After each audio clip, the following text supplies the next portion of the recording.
I'm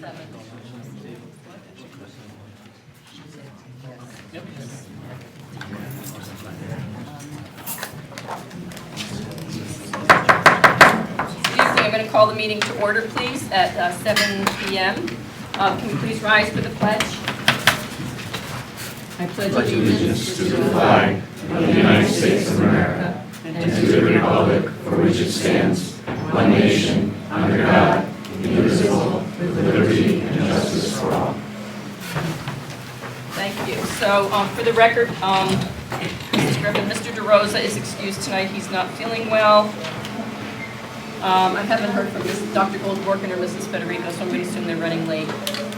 I want to welcome Mr. Berg to his first meeting. Thank you very much. Welcome, welcome. And I want to congratulate Mrs. Kelleher on the birth of her grandsons, twins. Congratulations, Grandma. It's wonderful being a grandma. And we have one piece of housekeeping. We have an addition to tonight's agenda. Mr. Sadi, do you have a motion?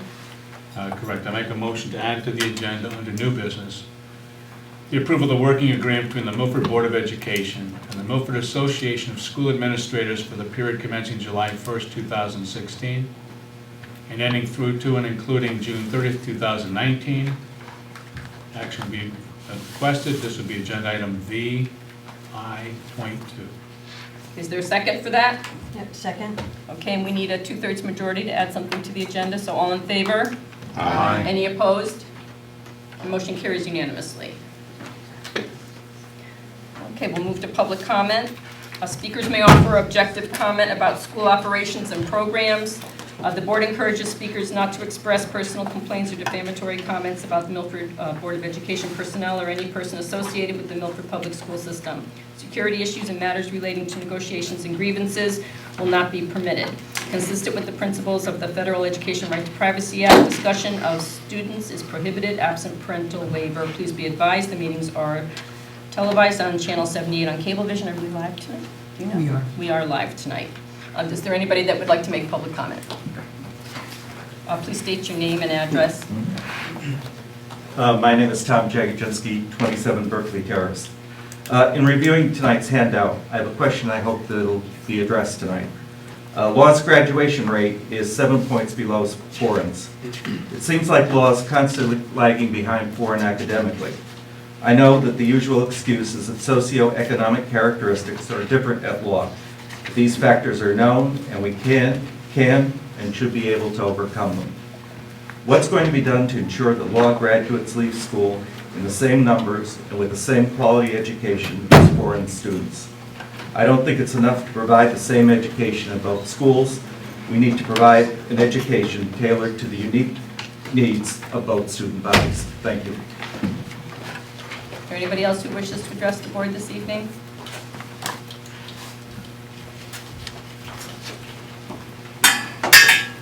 Hi, Carol Thomas, 84 Thompson Street.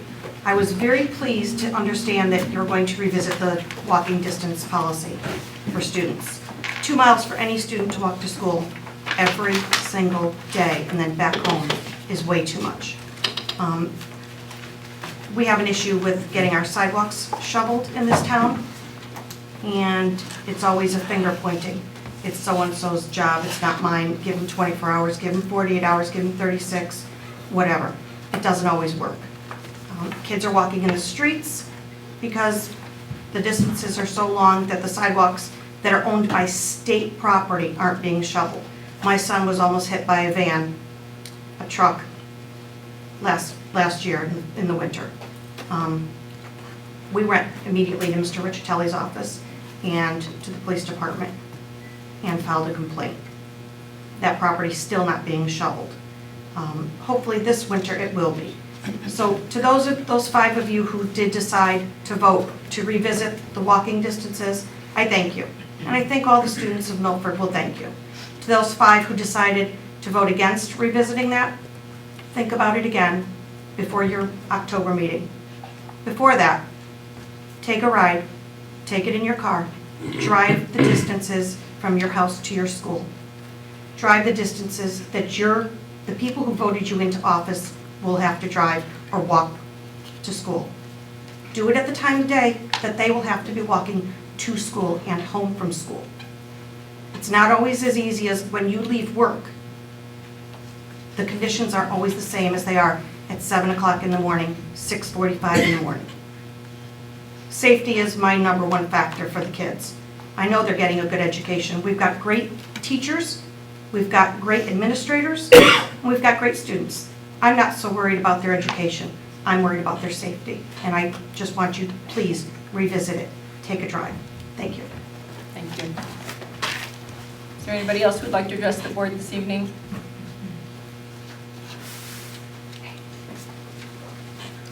Okay, seeing none. Yep. Oh, I'm sorry. Hi, Bob Thomas, 84 Thompson Street. I'm glad that you are going to revisit the walking distance. Distances were set in the 50s where there were a lot less houses and a lot less cars. Like my wife said, my son was almost run over during the winter because the sidewalks were not shoveled. It wasn't shoveled because it was state property. They eventually got to it, but it was about a week and a half later. And it is safety for the kids. A lot of these kids have to walk in snow, they have to walk down the street, buses pass them that could pick them up. My son's bus had 5 registered kids on a school bus that holds 60. And even with the walkers on the bus, there were still only 13 kids on that bus. So if you're going to revisit it, I hope you would change the distances. Thank you. Thank you. Is there anybody else who'd like to address the board this evening?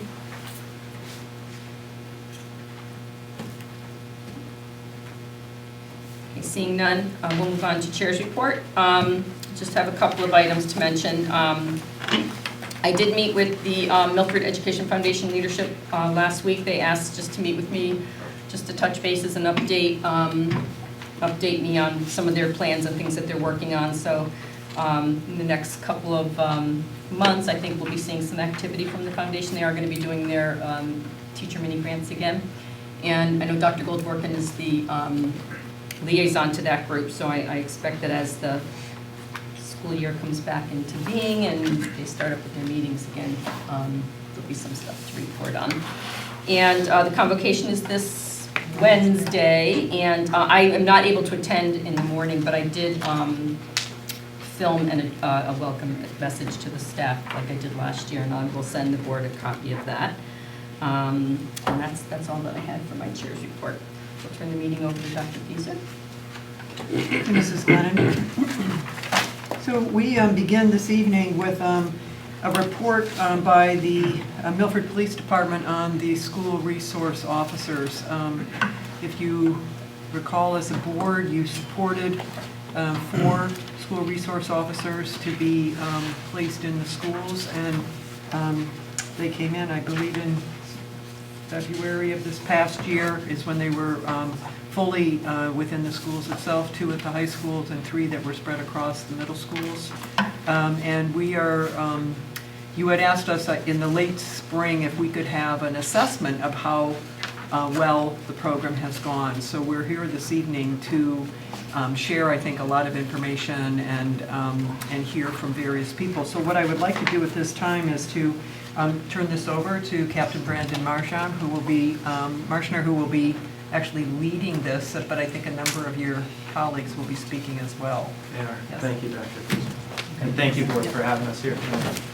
So, do you mind, Captain, if we just wait till these get distributed to the board Absolutely. members first? Absolutely. And for the public, there's copies here if anyone would like a copy.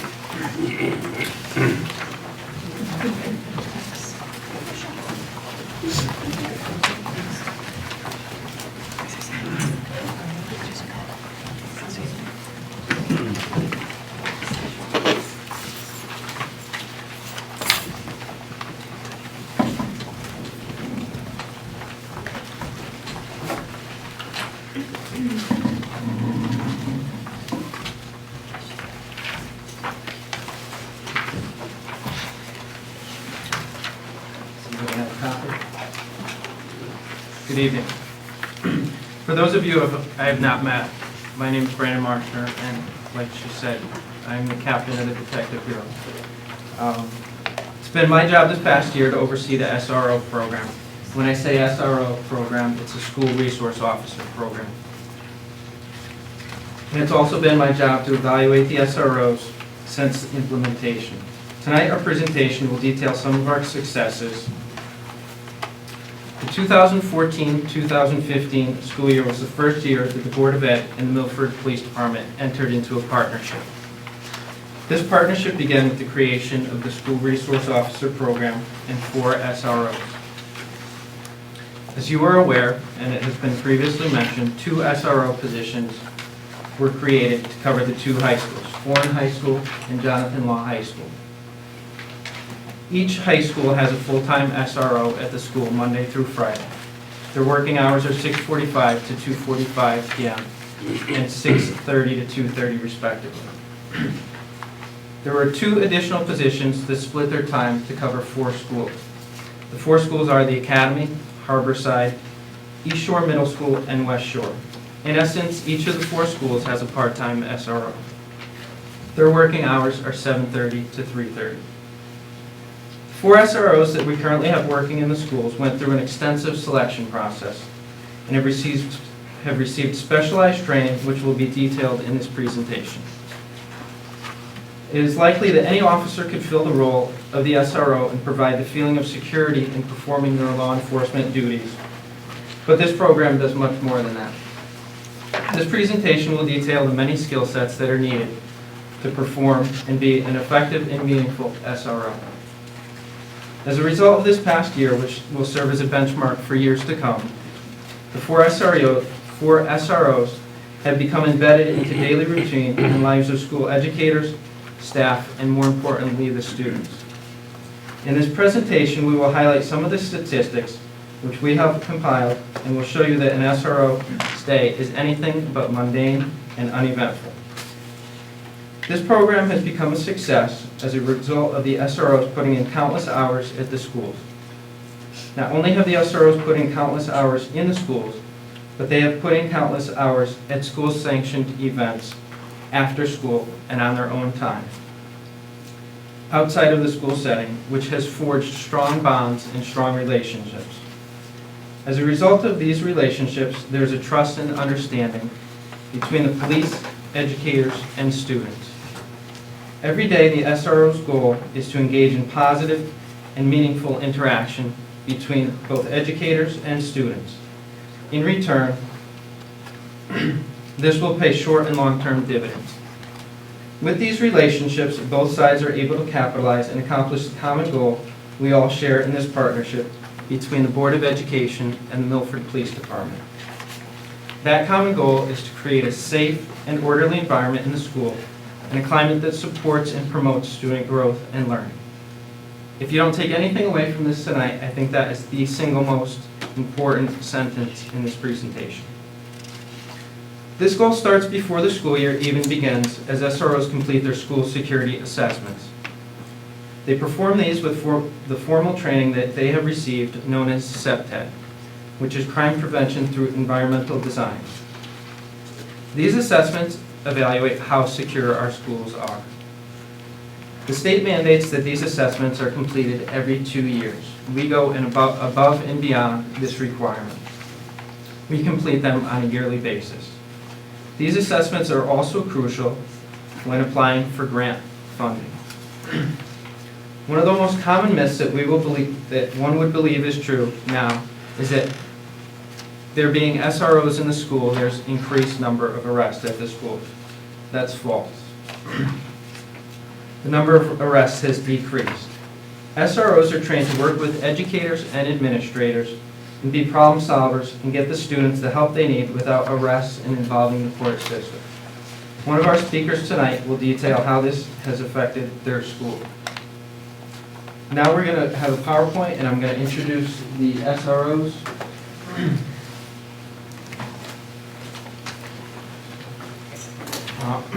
Detective Sergeant Chris Doyle, who's here tonight, is a 10-year veteran. And he's the direct supervisor of our SRO program. He is also our Special Investigations Unit Supervisor. Basically, he handles and supervises any complaint that comes in regarding our children, juveniles, etc. Also with us tonight is SRO James Kiley. He's our Jonathan Law SRO, and he's a 21-year veteran with the Milford Police Department. Also here tonight is SRO Pat Taylor. He's our foreign SRO, and he's a 10-year veteran with the Milford Police Department. Also with us is SRO Emily Mills. She is our East Shore Middle School and Harborside SRO, and she's a 10-year veteran as well. Also with us is SRO Garen Del Monte. He's our West Shore SRO and our Academy SRO, and he is a 7-year veteran. Our newest addition to the SRO staff, who is one of our substitutes in the event that one of our core people can't make it, is Officer Matthew Goldfuss. And I believe you'll see him at the convocation this Wednesday. I believe he's going to make it. And our second substitute, who also couldn't make it tonight, is Officer Mike DeVito. He is a 30-year law enforcement veteran, and he's been with the Milford Police Department for the last 5 years. So we have a lot of experience between the 6 different SROs, 4 full-time SROs that we have, and the 2 substitutes. I just want to briefly talk about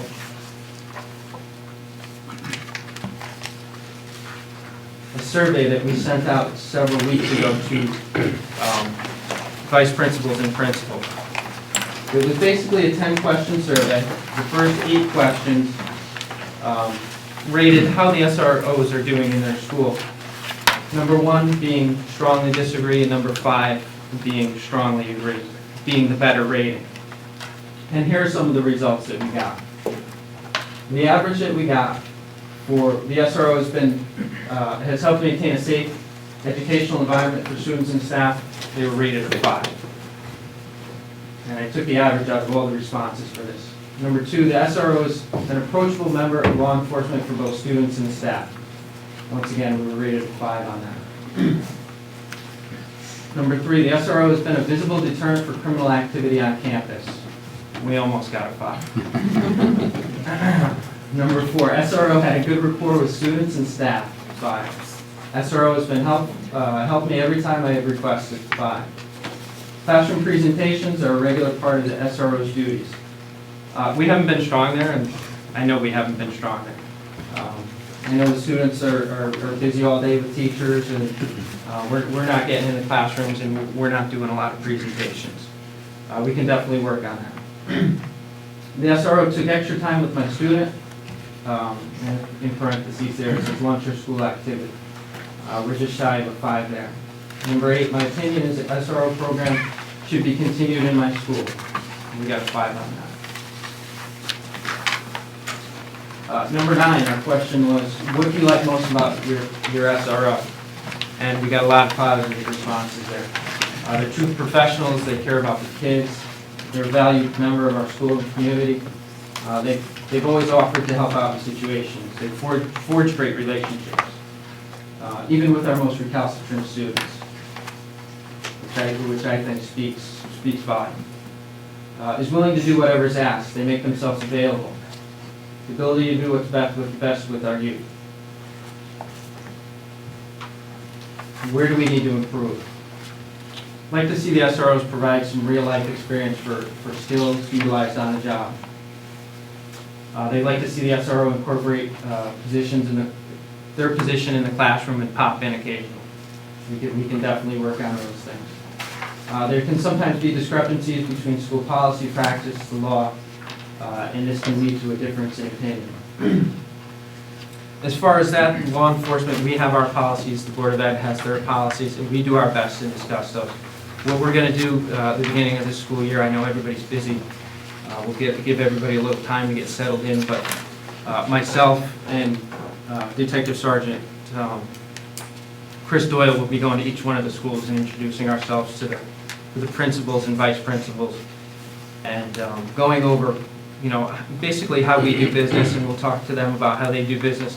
We'll talk about any complaints that they have, anywhere that we can improve, and basically try to understand and work together better on how both of us function and how we can do better. Some of the additional comments were, presence at the school has had a positive impact related to student behavior. And one of the comments was, SRO should be full-time at middle school. for all middle schools, is what I think it was actually what they were trying to say.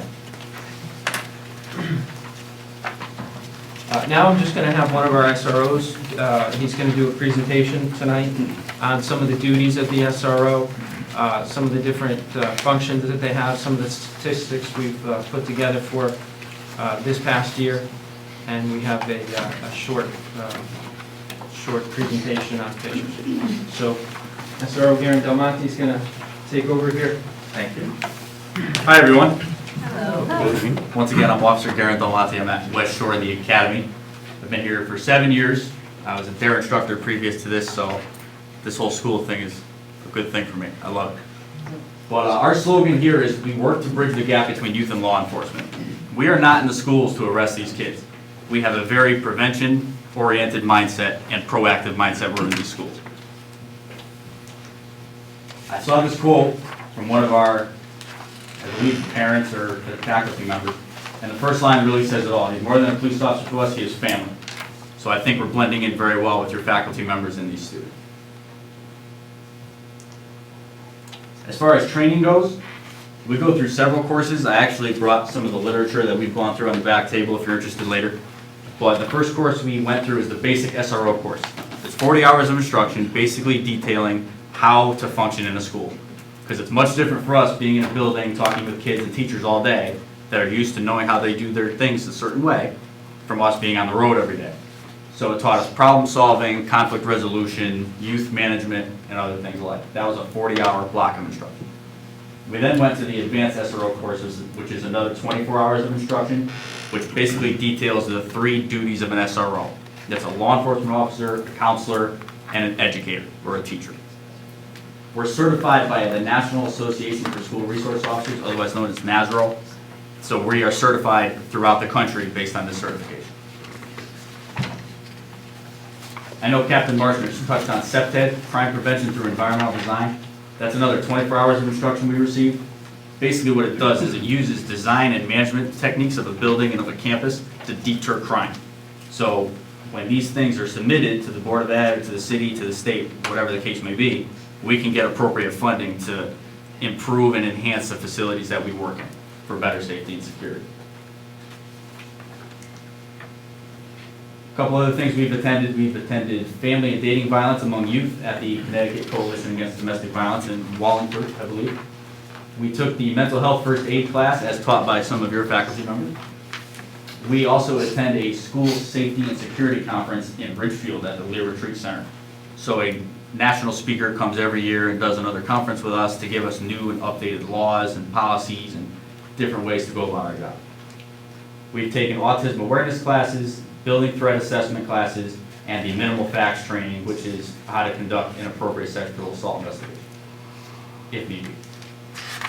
So as I said, we had the 3 main duties of counselor, teacher, and law enforcement officer. That's what NASRO says our 3 main goals are in a school. Once we got in there, those were more of our goals. So those 3 blew up into these. Security, kind of a given, police officer in the school. Okay. Parental figure. Some of our children, some of even our faculty members don't have the confidant in their lives right now at that moment, or don't have another trusted adult for any such reason. So they may come to us, a principal, another parent, another relative, whatever the case may be. People laugh when they see comedian. Sometimes the kids need to laugh. Confidant, storyteller, mentor, etc. So now we're going to get into some numbers. I just want to explain real quick, the titles that you see in the left-hand column here are all of our nature codes in our computer. So every incident we respond to has a corresponding nature code. So for instance, the breach of peace nature code can be a fight, it can be an argument, it can be a misbehaving student in a classroom. Anything that disrupts the peaceful nature of a school building or disrupts the educational process can fall under the breach of peace. So you can see the numbers of incidents that the 4 of us, have tallied throughout this school year. I highlighted the SRO activity because I'll go into that later because it's very broad. So I'll have to explain that a little bit and break it down. Officer written reports are what we do that goes beyond a typical meeting, let's say. So it's something that we have turned into a police matter that we have investigated 240 written reports were completed from the 4 of us this year. And we totaled over 1,500 documented incidents in our computer system. So the SRO activity, it's very broad, as I said, and it covers administrative or faculty meetings, student meetings or counseling sessions, lockdown and emergency drills, meetings with parents, school functions, or our time in a classroom. You know, we do have lessons that have family and dating violence, driving laws, constitutional law, internet safety, etc. But another point I kind of want to make with the student meeting or counseling sessions, it's just basically documented in saying, met with guidance counselor and 8th grade student. No details are divulged in that unless, of course, it becomes a police matter in which we do a report accordingly. That's a little pie chart to illustrate the previous numbers. And you see the SRO activity is very heavy as far as that is concerned. And basically what that tells me is we're trusted by the students. They're coming to us and they're telling us things, they're giving us information at the inception and at the birth of an issue that they may be having. So they're coming to us and they're talking to us quite often. This is something I tried this year. In one of our classes, the instructor had an activity sheet or a contact log. So basically he detailed the number of times he did something, had contact with a student, had a conversation with a student, parent, etc. So what I did is I designed this little pilot contact sheet that the rest of us will probably implement this upcoming school year. So anytime I had a conversation with somebody over the hi, how are you, or how was your weekend conversation, it was a contact. So I netted over 1,100 contacts with your staff this school year. And then I came in just over 2,100 student contacts for the school year, which breaks down to about 12 lengthy conversations a day in a school year. I spoke to parents 336 times, and I contacted an outside resource, whether it be Bridges, Clifford Beers, DCF, the fire department, if there's a medical issue, about 26 times. So that's something we're going to hope to carry forward just to show how busy we really are. I wanted to make a comparison to the day shift in general. Typically, our day shift runs with between 6 and 10 officers on the road 7 days a week. So during the course of our school year, they answered just over 12,000 calls. It's a big number. And we answered over 1,500 that I covered before. So we accounted for 13% of the day shift volume calls. I think that's a big chunk. There's our chunk of the pie. I also checked the numbers for the previous year before the SROs were introduced. 2012, 2013 school year, there were no SROs in the schools as of yet. And there were 712 computer-generated entries at our schools in that academic year. And like I said, it jumped to 1,576 with us. And I really think that's just because of our contact with the kids. They're coming down the hallway and they say, you know, Officer Del Monte, Officer Mills, can I talk to you for a second? Sure. You know, this is bothering me, that's bothering me, what do I do with this? And then that creates that larger number. These are some compliments and testimonials from students, parents, teachers. These are just excerpts that I took. I'm not going to read them all to you. I know you have them in front of you. But it's really humbling to see the opinions of people around us that are affected by the job that we do. And I'll just go through these quickly. We don't give up on our kids. Good kids, bad kids, whatever the case may be. There's no such thing for us. There's no delineation. We tell our kids all the time, when you walk through the school doors, it's a brand new start for you every single day. And they seem to be receptive to that. The biggest thing we get is thank yous, especially at the graduations or the last day of school. Thank you, I'm going to miss you, thanks for listening to me, thanks for putting up with me, whatever the case may be.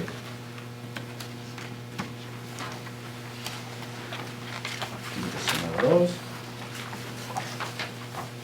And I guess this could be a bragging point a little bit.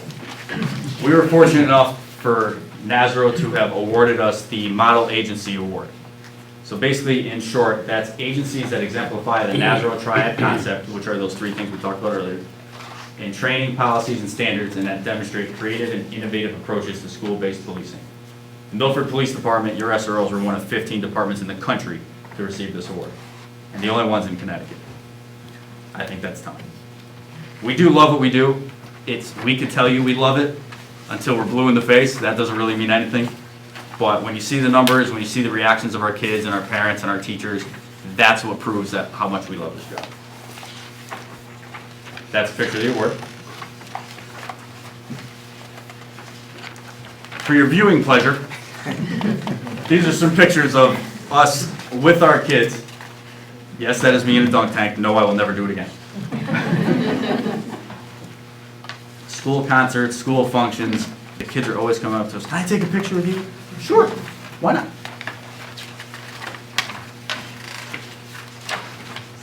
These are just times, so it's just gonna cycle on.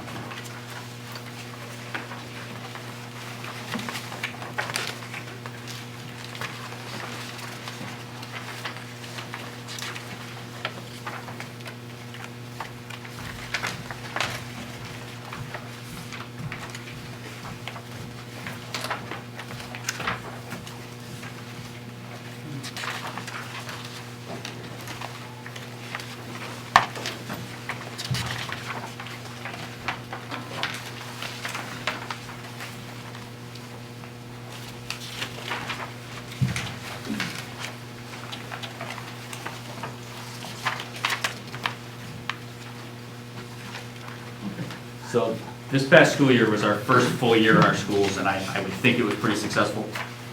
We do have room for improvement. There's always room for improvement. I don't believe, and I don't think any of us believe anything's perfect any amount of time. So whether it's getting into classrooms more, doing things differently, being more fluid, whatever the case may be, we're here to improve the program, make it the best that we can, and keep doing the job that we're doing. Thank you.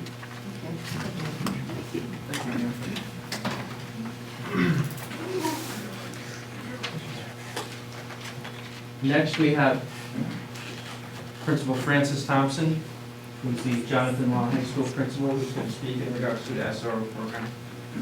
Hi, everybody. I'd like to reiterate what Officer Del Monte said just this afternoon. I was thanking Officer Kiley for putting up with me. So he certainly does get that praise every day. I can't imagine school now without our Officer Kiley, without the school resource officer, and it has only been a year and a half, really. Outside of the tragedies we've endured at law, I want to talk to you about the day-to-day function and interaction that Officer Kiley has with the Jonathan Law community. He truly is an integral part of this staff and this community. From Monday mornings when we meet as a student life team and Officer Kiley is there, to Fridays when we're getting ready to leave, and I know that whether he's pulling a shift on a Friday or Saturday night at the mall, and he's that nexus between how the students are doing on the weekends and able to really bridge that gap. I know our kids are in great hands under his watch. I can also tell you that Officer Kiley does get into the classrooms. It's not just health class, but it's talking about forensics in science classes. It's talking about constitutional law in our civics classes. He has become just a part of the fabric of the school community. And this is going into my 5th year. My first or second year in, I think the data said we had about 17 arrests at Jonathan Law. Last year we had 4. You know, and there's certain things you have to, you know, those mandatory moments where you have to make that happen. But it's not about the gotchas. It's not about the punitive enforcement. Rather, it's about how proactive can we be? How can we make those connections with the kids? Officer Kiley does it every single day, as do all of our school resource officers. And I know from talking to my colleagues, my administrative colleagues in the buildings, that's how I think we all feel. Probably the most, we're going to hear from one of our seniors in just a moment, but probably the most important connection starts in the 9th grade, because the transition in our freshman academy, bringing the kids in as we will welcome them on Wednesday at their orientation and again on Thursday for their first full day. Part of that transition really is how can we make sure that we're producing good citizens. And I truly believe that we do at Jonathan Law, and a lot of that ownership in making that happen, and making our kids appreciate the community that they grew up in and that their parents love and that they really appreciate, comes from Officer Kiley. Comes from seeing that the Milford Police officers and the Milford Police Department is a resource, is an ally. It's not an adversary. So I thank you. I thank you for supporting the program. I thank you very much for bringing Officer Kiley to us, because as I said, I couldn't imagine going to work without being able to thank him for putting up with me each and every day. Thank you. Next, Emma. Shay is going to speak. She's a student at Jonathan Law High School. She's a senior, and she's going to speak in regards to the SROs. Hello, my name is Emma Shea, and I'm a senior at Jonathan Law. And I'm just going to tell a story of kind of what my experience with SROs and one of my friends' experiences. So when SROs were first introduced to the Milford Public Schools, I was neither ecstatic nor angry. I took it to be a part of life and paid little notice as I rushed to my locker, to class, to sports.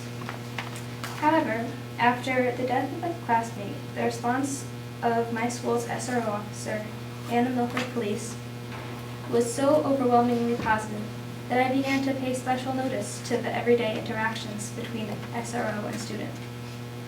The smiles, the waves, the hellos, the discussions in the hallway, and the discussions with administrators.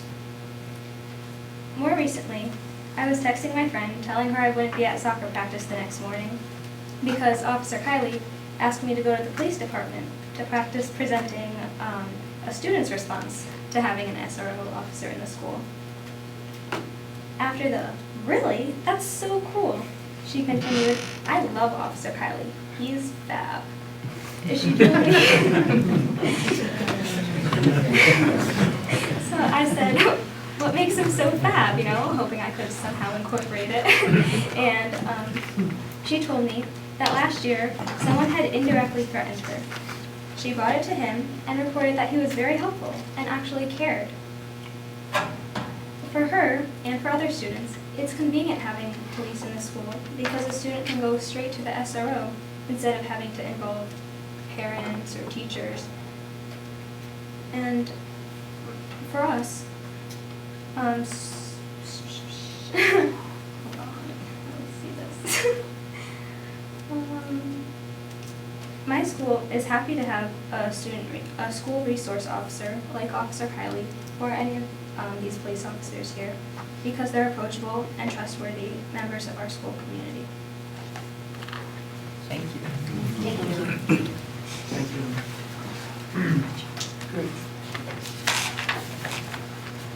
Conclusion, once again, I'd just like to thank the board for implementing this program. I know these 4 SROs have really taken ownership of this program. They've gone above and beyond.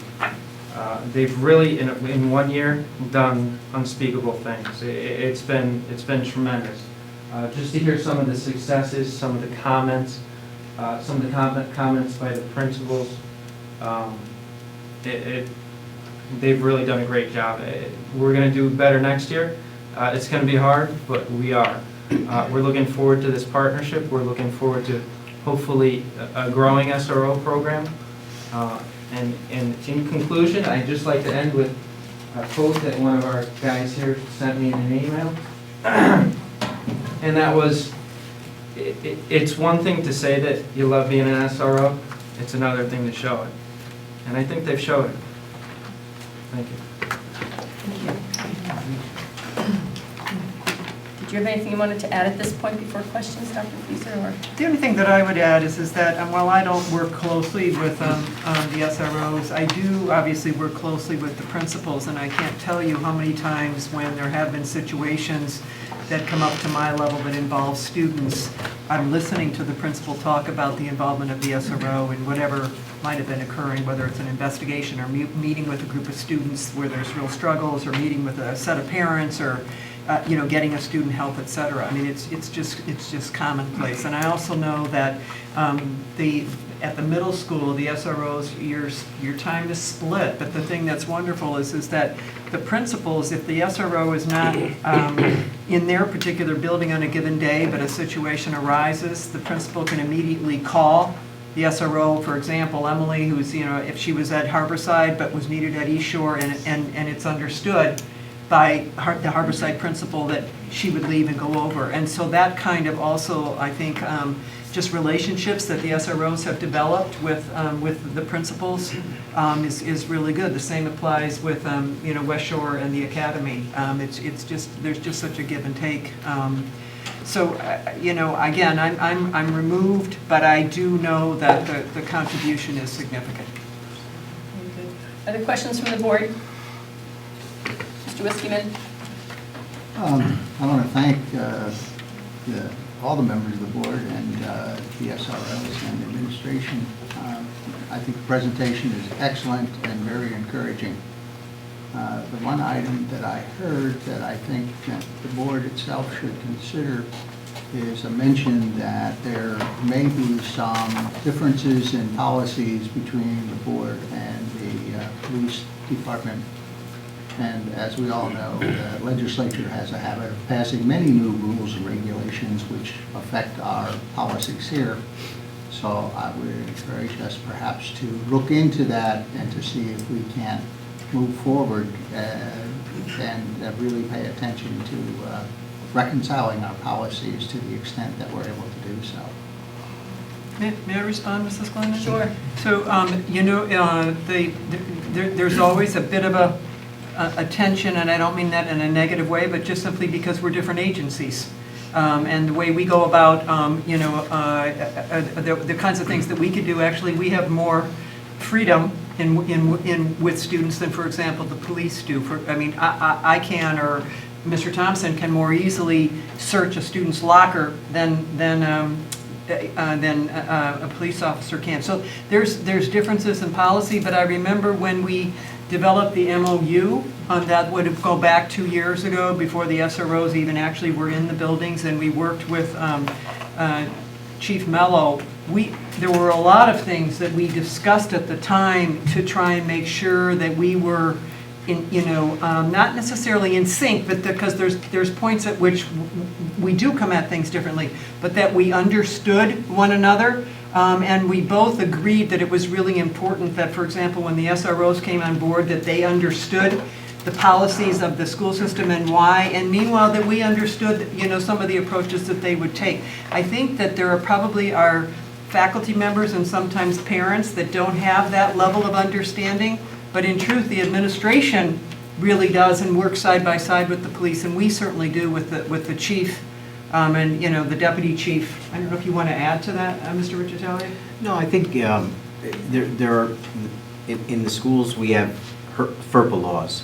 The police department understands those FERPA laws, but at the same time, if there's some type of criminal activity, there's certain things that they have to do, and so I wouldn't say that there's a natural conflict at all, but at times there has to be two separate policies, but we all work together. So could I just, one quick follow-up on that? So is it not so much that the policies need to be adjusted but it's more the working together that needs to be tweaked? Is that more of the issue, or are there truly conflicting policies that need to be addressed? No, I truly don't think that I don't think that this is a major matter at all. I think it's something that we need to, we need to continue to have the dialogues and the communication. It comes up very rarely, but from time to time it does. And when it does, it needs to be worked through. And I think we do that. I think we do that very well. I think sometimes if there's an investigation that's going on that would be more of a criminal nature, that you're going to conduct your investigation differently than we might conduct the investigation. So that would be one example that comes to mind. And so then you're kind of wanting to respect each other, but sort of like who takes the lead, and so there are things like that. But I don't have the sense that there's been any conflict in the last year and a half that's ever been brought to my level. I don't know if you want to add to that. I think it's more of getting everyone on the same page and knowing how we both operate, and having the communications open and being able to talk about how we do things and why we do things. And I think that we're getting a lot better at that, and like I First year, I said, think it's pretty impressive for one full year. we're gonna meet with people this year, and we're gonna make more contact with the vice principals and principals, and any questions that anybody ever has with what we're doing or with what the SRO is doing, we can sit down and we can have those discussions, and we're all gonna work together. All right, thank you. Did you have something else, Mr. Messina? I just mentioned, the reason I mention that is because there's a large number of changes that the legislature has passed that affect Sure. us, and we need to pay attention to our policies. And while we're doing it, I just want to make sure that we don't inadvertently create Yep. unnecessary tensions in our policies. Absolutely good. Okay. Mr. Point well Sadi? taken. Oh, Mr. Sadi? Thank you. Excellent presentation. I fully support the program, but Captain, you did say one thing. You said the number of arrests decreased, and then Principal Thompson gave us a number. What was the number of arrests percentage-wise that decreased? We had at the, This would be for the captain, I think, because he's the one that told us that the number of arrests had decreased. I have the numbers for 4, and it went from 17 to 4. Okay? I don't have overall numbers, I'd have to, do you have the breakdown? That's okay. And did your I can definition of arrest? I can definitely get that to the board. It's not 50 down to 2 is the point. It's a smaller number to a smaller number. Right. But is your definition of arrest still the same, or does this include juvenile referrals? It includes all arrests. That included juvenile referral? Correct. Okay. Thank you. No, definitely. Other questions, Mr. DeGrego? I'd like to bring up 2 points, Madam Chair, through you. When I go to a lot of events at schools, mostly like at night for a game or something on a Saturday, I turn around and there's the SRO. He doesn't just work Monday to Friday. He's part of the school community. He's part of the school family. When I go to a football game and I see the principal, here's the SRO on his day off. I mean, and the following that he has, the respect that he has, all 4 of them, I admire every one of them. But I want the Milford community to know that they are on the scene all the time. And as a former police officer, who eventually became a certified teacher, I know the problems in the school and having worked the postcard. And even though it was mentioned about the crimes that the SROs handled compared to the day shift, it also, I want to tell the Milford community that this also frees up the postcard. The postcard is not going to law or foreign and staying out of service. So if a store owner has a larceny or trouble, breach of peace with a customer, he doesn't have to wait for another sector car to come over. He's right there in that own community because of the officers in their respective schools handling these problems that the postcard does not have to come out of service. It lets them do an 80 case, larceny in stores, robberies that come in. You don't have to wait for a police officer to come LD or long distance. They're always on post and in their own sectors and ready to back each other up out there, while these guys, these frontline and girls, frontline people in our schools are doing a top-notch job. And I take my hat off to Milford police officers. Thank you. Thank you. Other questions? Just a comment to say thank you for the wonderful job that you've done, and looking forward to more fab work. Mrs. Federico? I have 2 questions. First, I want to also say thank you for an excellent presentation. And like Mr. DeGrego, I mean, I've seen firsthand Officer Del Monte in West Shore, and the relationship that he's developed with the students there is just fantastic. And the presentation tonight was excellent. So I just want to understand the story behind the numbers a little bit. So you've given us this number of 1,576 for the SRO events or things that have happened in 2014-15 compared to 712 for 2012 and 2013. So at first glance, it might look like the police activity is increasing in the school, but really you mentioned that out of that 1,500, 1,055 of those were just SRO activity. So it sounds like that's more, I would call it more kind of proactive. Right, it's proactive and prevention oriented.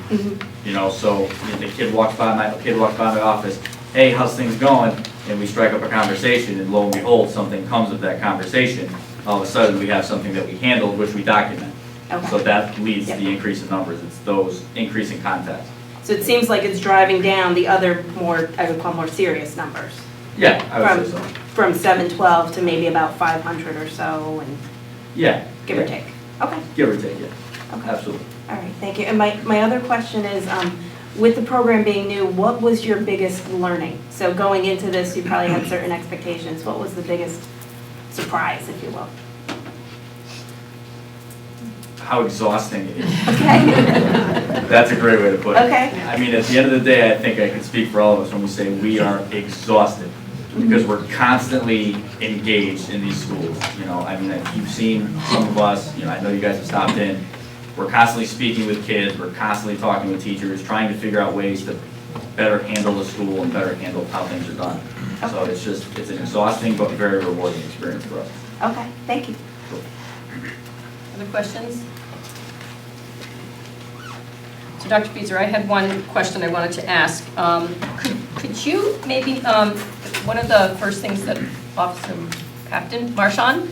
Marchner, he said, what was the sentence you said, you know, if you take nothing away from tonight's presentation? I will read it verbatim. That the common goal is to create a safe and orderly environment in the school and a climate that supports and promotes student growth and learning. Okay. So Dr. Feaser, can you just maybe make that connection for us between that, you know, the role of the SRO and how it does help academic achievement? Or if it does help academic achievement? I do believe it helps academic achievement. I mean, you can't get to student learning if you don't have, first and foremost, a safe and orderly environment. Kids need to feel safe. Also, there just needs to be order in a school so that when kids go into classrooms or they're going through the halls or they're in the cafeteria, et cetera, there's a sense of order, which means then kids are more focused on what their task is, and their task is learning. That's first and foremost. The second thing is that the number of interactions that the SROs have with students, you know, more often than not, it might not be something huge, but they're interceding probably in ways they don't even know, in the sense of that a kid is they're just needing to connect with somebody or being reassured that they're okay or how to kind of see something through, etc. Well, what that does is that student then walks away, again, is more focused in their classrooms when they need to be.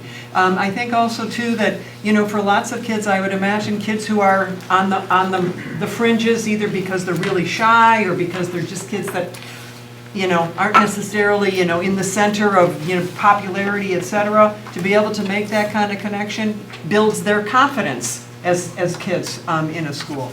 So, you know, it's a lot of the social and emotional kinds of pieces on the part of individual kids that I believe that they're really, you know, affecting. But that social emotional piece is so absolutely essential for kids to be successful then.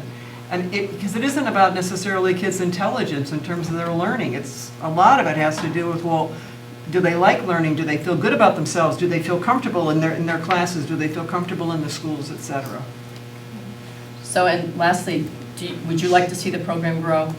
In terms I of, would love to see the program grow. Any final questions from board members before we move on then? All right, very good. Thank you so much for the presentation. It's really eye-opening and very helpful. Thank you. Thanks for taking the time. Greatly appreciate it.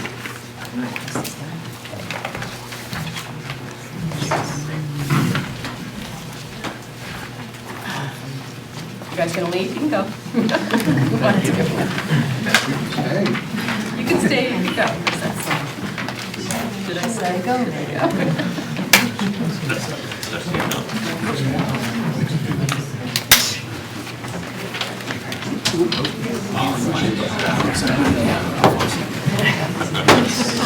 How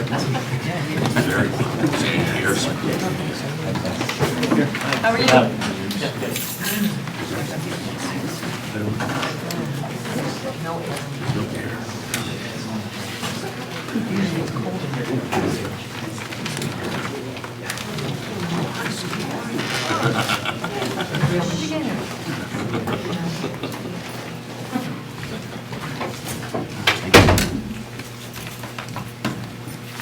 So the next item on the agenda is the graduation statistics report, which is something that we report out to the board annually. And some of these used to be tied to specific goals. But whether or not they were tied to the goals, we still wanted to report out on them each year. And so I'm going to turn this over to Mr. Burt, and he's going to address this with you. Good evening and thank you. If you can make sure you turn to the board packet that has the agenda item in it with the tables that we're going to be discussing tonight, as well as there's a handout of the universities. I'll be getting to that handout in a moment, so I'll let you get a chance to turn to the appropriate page in your board packet. Page 9. I don't have page numbers, so I'm going to say yes. That's exactly right. So as we said, every year both high schools report out their student acceptance rates for both 2- and 4-year colleges, and this has been an annual report to the board, and we're just updating you on this. Just one thing I want to draw the board's attention to, there's a little bit of difference in the numbers this year compared to previous years. If you go across, we'll start with the year as the first column, and then the number of graduates, and then the number of number of students accepted to a 4-year program, and the number of students accepted to a 2-year program. Now, if you look at the 2013-14 school year, if you look at the 4-year and the 2-year, you add those together, you'll notice that the second to last column, it'll add those two numbers together. Well, as pointed out as by one of our guidance folks, that number actually overlaps. In some cases, the number of 323 and 93, there was a number of students that were accepted to both. So in a sense, it was skewing the numbers a little bit for us, and that we wanted to perhaps provide you a different way of looking at this number. So if you look at the 14-15 numbers, you notice that the number of accepted to 4 years is 314, the number to 2 is 90, but those are not added up together. You'll notice that in the total number of students accepted, it's 11 less. That's because between the two schools, 11 students were reported in both of those columns. Now the interesting thing here is though, if you look at the total percent accepted, it still goes up. So if you can imagine you take out another 2 percentage points or so on average, let's say take 11 as a base, and you reduce the 13-14 number by 2%, you'd be about 83%. So any way you look at this, we have a greater percentage of our students now being accepted to college programs, which is exciting for us. The second table down there, and I'll pause after this college acceptance for any questions you may have before we go into the graduation statistics. The second table we have is the top tier performance. Number of students that are applying to those, the number of students accepted, and the number of students enrolled. The metric we use for this is Peterson's Guide, Most Difficult and Very Difficult, which comes out annually. We use that to determine the number of the universities at which our students are applying, and then we use that to give us the total application tier. Again, this is for both students. Now, what I don't have in this column, and I apologize for that, is the percentage, because even though in 2014 you see it's 143 number of students that applied, and then 2015 it's 144, if you look at the table above, the number of graduates has decreased significantly. So it's actually a greater percentage. Even though the number is flat, the percentage is greater. Same thing with our number of students accepted. That's a greater percentage of the overall number than in previous years. One of the things, obviously, that we're looking at is the number of students enrolled. We will be asking our high school administration about this. I don't have any further information from you. It was something, the question that I had, that I'll explore further as to why we have so many students accepted, but so few, well, not few enrolled, but a percentage is not as high as I would expect. And I'm sure there's some interesting reasons for that, but I'd just like to get a bigger picture on that before I'm able to answer questions for that particular column. So at this time, I'm going to pause before we get into the graduation statistics if there's any questions you might have. I'm sorry, we're going to take a look at the handout here. So just for you, this again is the top tier universities acceptances. So we wanted to give you a sense of the colleges their students that apply to and, of course, were accepted. So I'll give you a chance to briefly look at that, and if the audience would like this, obviously it'll be part of the board packet when it's posted. The second slide we have here, let's go forward, oh, there it is. These are the students which students actually are attending. So in other words, that they were accepted and they chose to go there. Obviously, there's a number of mitigating factors. Anybody who has a college-age student, you know, there's a lot of things that go into that decision, even though you may have been accepted into a university. There's things as simple as it's too far away from home to you're getting some sort of scholarship to a different university. Again, those are the type of things that we're going to explore with the high school administration. Thank you. Mrs. Lennon, before you open it up to the board, may I just point out one other Sure. piece? So I'd like to ask the board to go back up to the first table and to look at the 4-year rate there of graduates accepted into college and where it was 2010-11, which only 60% of the graduating class. And actually the following year it dropped by 1%, so and the following year after that it dropped. You know, and so now this year we are at 71% of the students who are accepted into 4-year colleges. So it's a huge jump, and there's been just such a tremendous emphasis being given by both high schools. And I'm sorry, Mr. Thompson had to leave, but you know, of changing the mindset in both high schools around you know, wanting kids to apply to stretch schools, getting more kids to apply to 4-year colleges. You know, convincing parents, you know, that their kids can make it in a 4-year college, et cetera. And so we're really starting, I think, to see the benefits of that. And I just wanted to point that out. I mean, the 2-year actually is similar to the year before, and that percent has sort of declined some. But that 4-year piece, I remember when I came into the district, you know, I myself was surprised at the percentage because I assumed that Milford is far more capable than only having 60% of its kids be accepted into 4-year colleges. So to know that, you know, in this past year that 71%, actually almost 72% of the kids, I think is really certainly pointing in the right direction. Okay. Questions from the board on this information? Mr. Sadi. Thank you, Madam Chair, through you.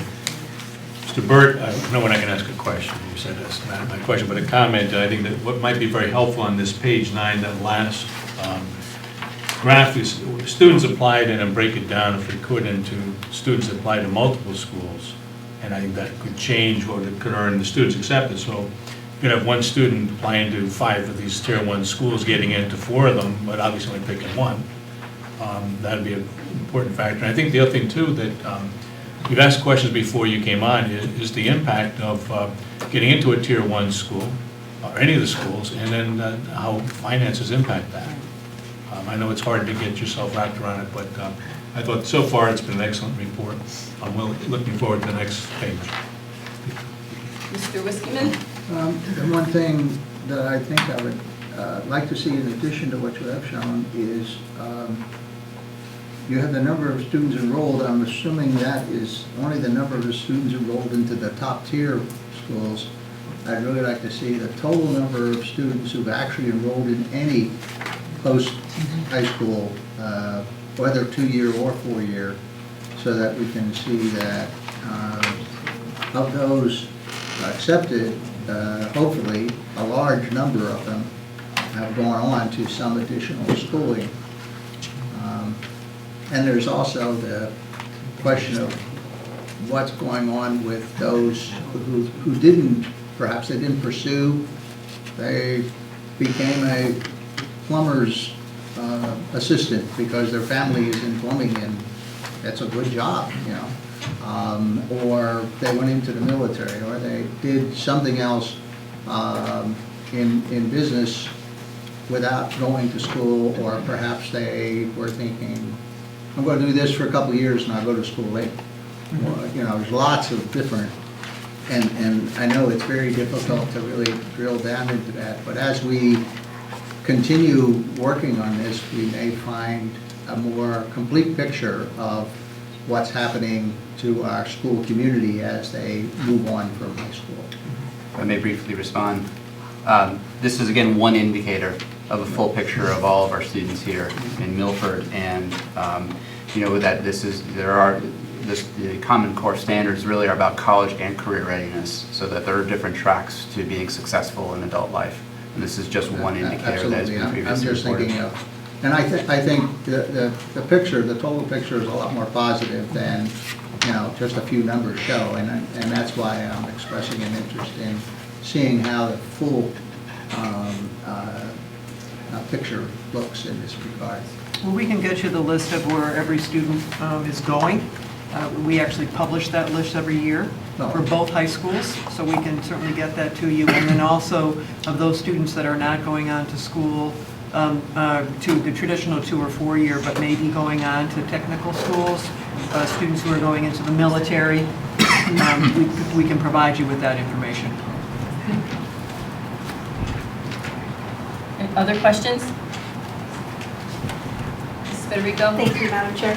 I think just as part of Mr. Wiskiman's question as well, I think I would be more interested, or also interested in knowing the percentage of students enrolled to all schools, not just the top tier. So I just want to make sure if we could get that, be helpful.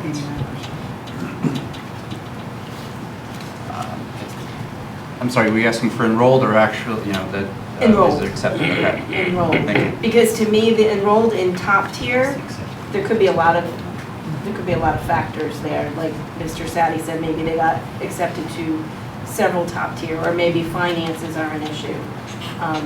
But for outside of top tier, for all the students, I think the number enrolled would give us a better picture. Actually, what we publish is the number that are enrolled and where they're going. Okay. We do that, so that's the list that you would be given. Okay. Student by name, every single student who is going to a school, where they're going. Okay. And are there totals? Well, we can give the totals, Okay. but we absolutely can. Okay, thank you. Other questions? Okay.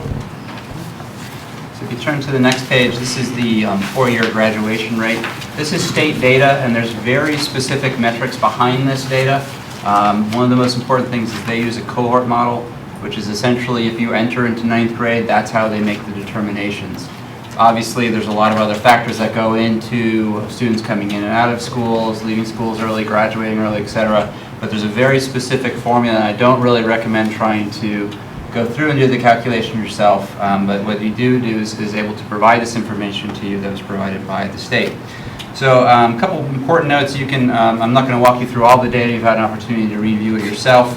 But we've given you 4 years of data. A couple important notes. One is that this data is usually a year behind. So we will not get 2015 data until about 12 months, about this time next year, or maybe early in the spring. A couple other pieces of note, significant note. The definition of still in school includes some important folks there. That's those who didn't graduate. Obviously, those are our students that are going on to another year of school. They did not receive a certificate of attendance. They drop out of the cohort. And one important piece, that last phrase there, is a student receiving special education services until age 21. Those students are still considered to be students within those schools until we give them either a degree or a certificate of attendance at age 21. And then you can also read through the other category. This is, again, state definitions. These are not our definitions here in Milford. These are taken directly from state reports. And these are those students who either dropped out, transferred to another educational facility, another district, never, say they're going to a different district but don't actually enroll there, so we're unable to transfer our records to them, or have an unknown status. So again, rather than going through each number, I'm available for questions. Questions?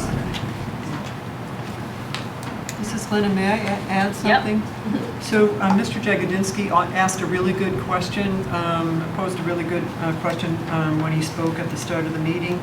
So I just want to clarify for the board, because it's a real frustration that we have. The law, IDEA law, which is federal law, permits students to remain in school until the age of 21. So we have a number of students who are with us until age 21. So we have a number of special education students who actually have finished high school in the sense of that anything that is offered to them, they've taken everything that would be offered to them through foreign and law, and then they are part of a transition program, am I correct in that term? Where they're still with us until the age of 21, but they're no longer at the high school. They're at the academy, for example, a number of the kids are.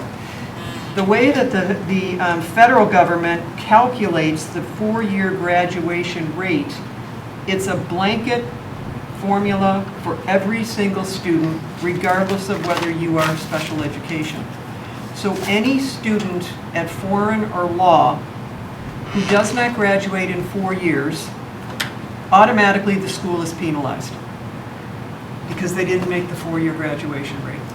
So in essence, when you raise the question about law happens to have a higher percentage of special education students than foreign does. So this has nothing to do with economics, it's just they have a higher percentage that are at that high school. So automatically, their four-year graduation rate is going to be lower than foreign's. That's just a given. If it shifted and there were more special education students at foreign, theirs would decline. And I don't want to zero in on special education because the law, from my perspective, is what's flawed. And we meaning many of us as superintendents have argued with the state as to why they do this. And we've actually asked them, could we do something like classify a student who was with us until age 21 as a postgraduate, but they're still with us. And we are told no, because this is the definition of the federal government.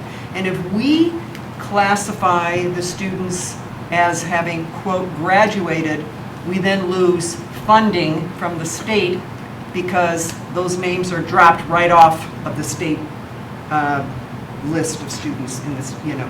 So it's a catch-22 for districts, and it's not just us, it's any district. And so I just want to just say that I'm not making excuses, and you raise a good point, and it is something that we're looking at, because there are some differences between the two schools, and both schools are really working hard, and quite honestly, I will say that hands down, law has grown immensely in as far as its performance.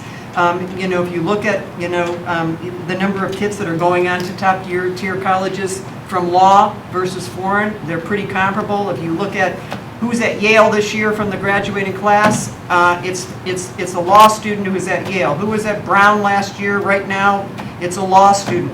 Who are the two of the three medical students who got into UConn for the 8-year medical program? 2 of law students, 1 of foreign students.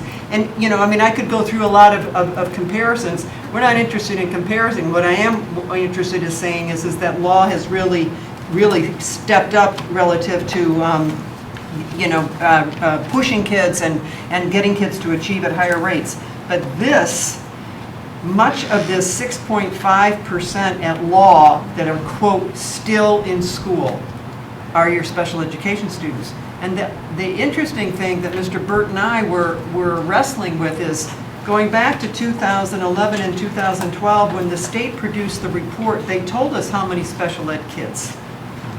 In the last 2 years, all you get is the percent. So we don't even know what's the numbers they're using in calculating this percent-wise that are special ed kids. They don't provide those numbers anymore, so we don't necessarily know why that's the case. So I just offer that to you. It's not an excuse, it's just a fact, and it's every district is in the same situation. And so you could have 5 high schools, and if 3 of them have, you know, a high percentage of special ed kids who stay until age of 21, and then 3 of them do, or 2 of them do not, there's going to be that imbalance automatically. The other thing that we've argued with the state stepping away from special ed is you get penalized if a kid graduates in 5 years. Our attitude is, but we got them to graduate, but you get penalized again. Even though the student graduates in 5 years, you get penalized after 4 years because that's the federal definition. And you have to go with the federal definition or the state risks losing funding from the federal government. So. And if I may add, Two pieces, I don't think I did the data justice, so I apologize for that, just allowing you to review it yourself. But you can see that there is a concerted effort, and I was able to meet with both principals this week to get their take on a number of different issues. But they are really concentrating on improving the overall atmosphere, the quality, the academic rigor within both institutions. And I think this is just one indication. You do see a growth rate over time in both schools. And just to add into Dr. Fieser's comment, the state is looking at different ways of reporting, and that I believe they will come out with an extended graduation rate at some point, a 5-year.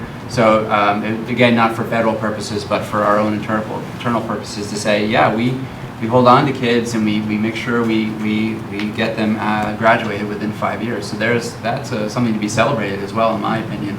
Not just, a lot of kids can make it through 4 years.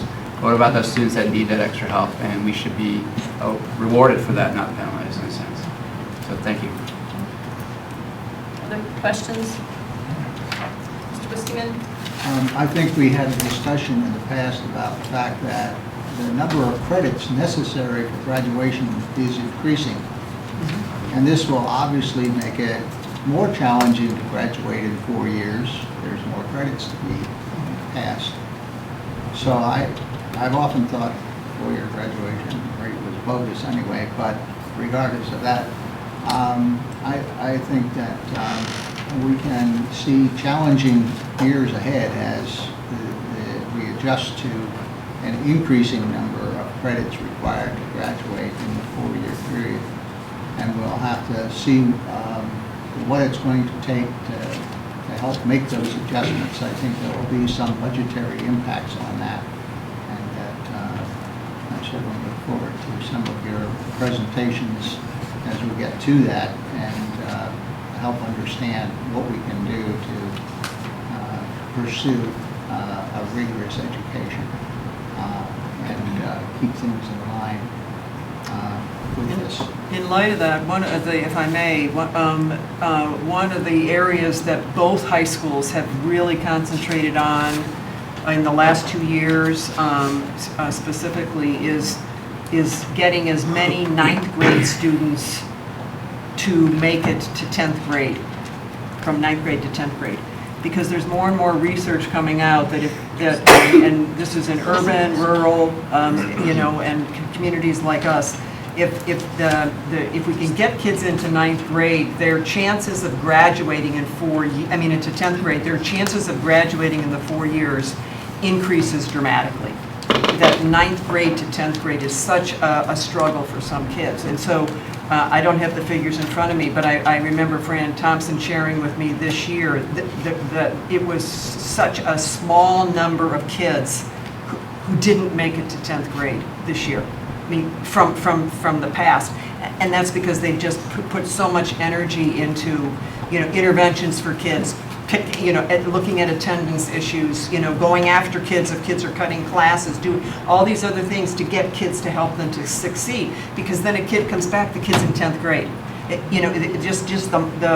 mindset is just a different mindset because they're no longer a freshman. So that's one thing I know that a lot of energy is being put into that. Thank you. Mr. Wiskman raised a good point, actually, because in Milford, our credits for graduation have always been higher than the state.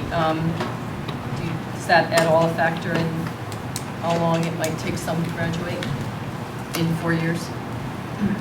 I would say that that's right this minute, and because it's been in place now for a few years, that probably is less a factor. But it does mean that kids have to earn more credits in order to move on to the next grade. So 9th graders have to earn, I believe it's 6.5 credits to make it to 10th grade, whereas in a lot of districts, maybe it's 5.5, so that extra credit, that means that, that's 6+ courses that kids have to pass in order to move on. And if more is added, then that's going to become a greater challenge. If the state actually goes through with its reform, model that's in the legislature, which has been deferred now for 3 years, that's going to impact all of us. Other questions? Okay. All right, thank you. Is that it for that report? Now, the next report is just an enrollment update. You know, the official enrollment for the state is not until October 1st, but given that we're 3 days away from the start of the school year, we wanted to give you an idea of where we are with respect to the enrollment. And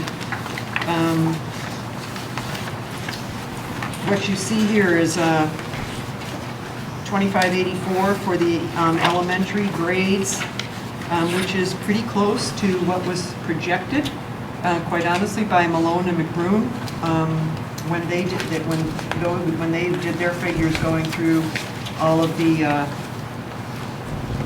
for the redistricting and the reconfiguration.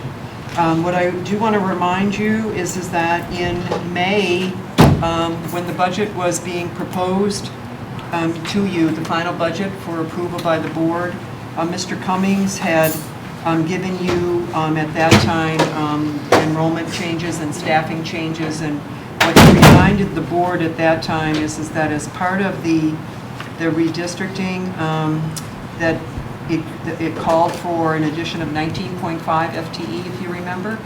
You know, there were 0.5 strings, 3 elementary specialists, 16 elementary teachers. And then what he did was he broke out where were we at that time in May 22nd. And what he showed is that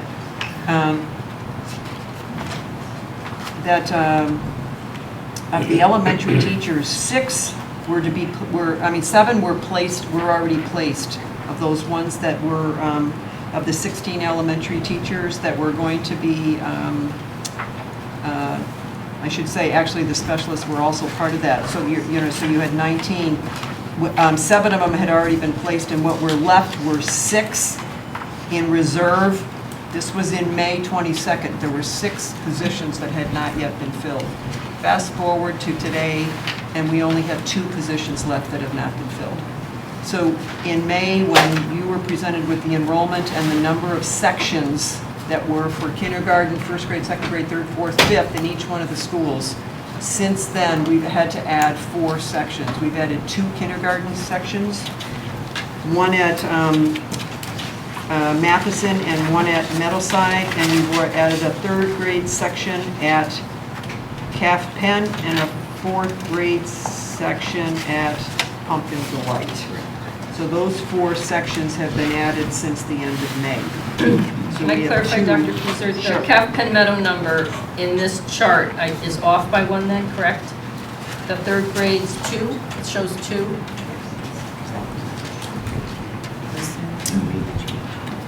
Oh, I'm sorry. Is it 3 Okay, now? it says, Right. it's now, we're looking at Cap Pen? Right, It's 3rd now, I grade. just approved it on Friday. So it was after this, so it's That's 3 right. now, correct? That's correct.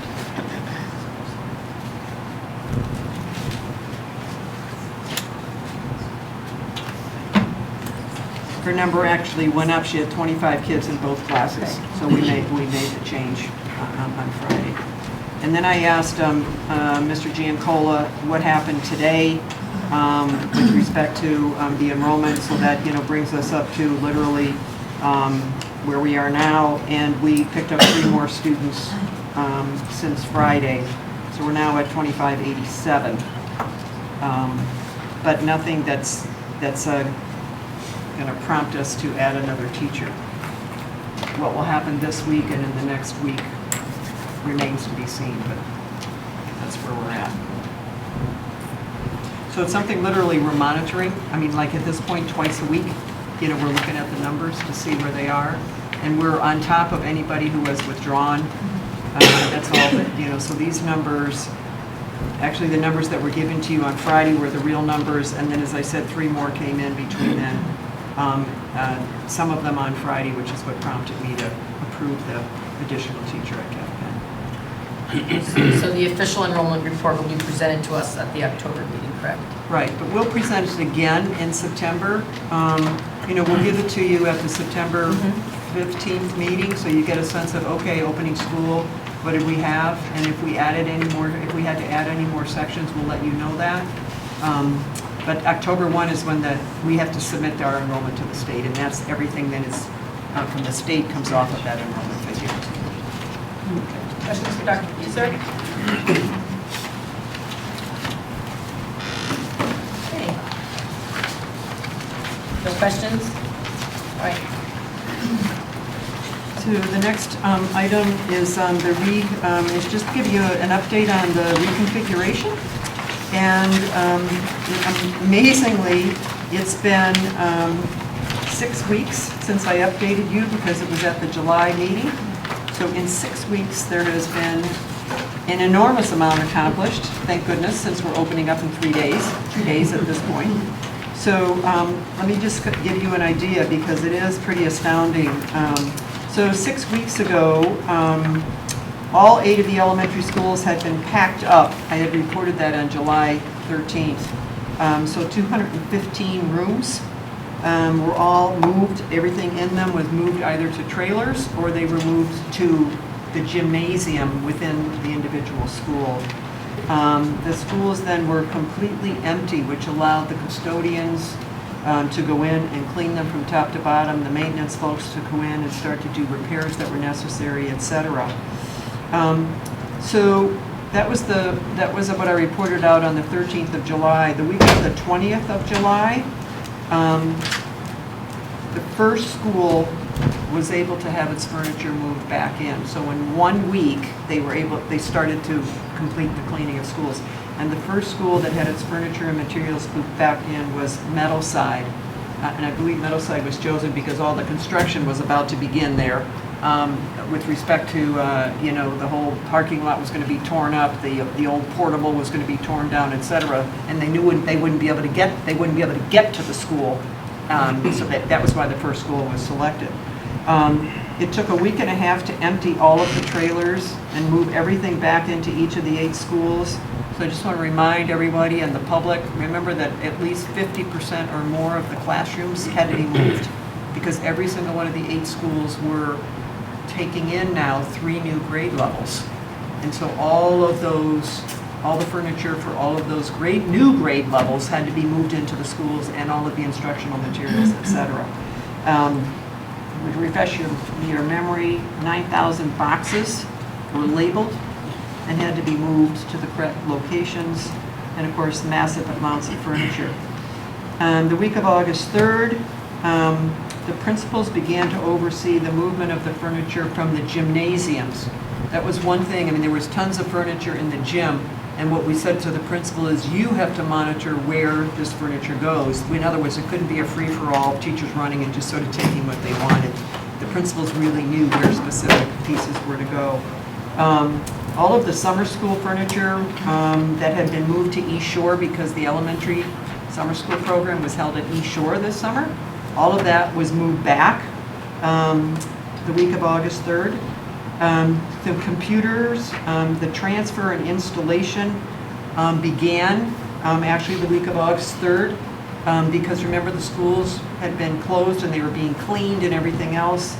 Just so you know, total, not that it all happened August 3rd because it's still going on, 1,200 pieces of technology and equipment had to be moved as a part of this reconfiguration.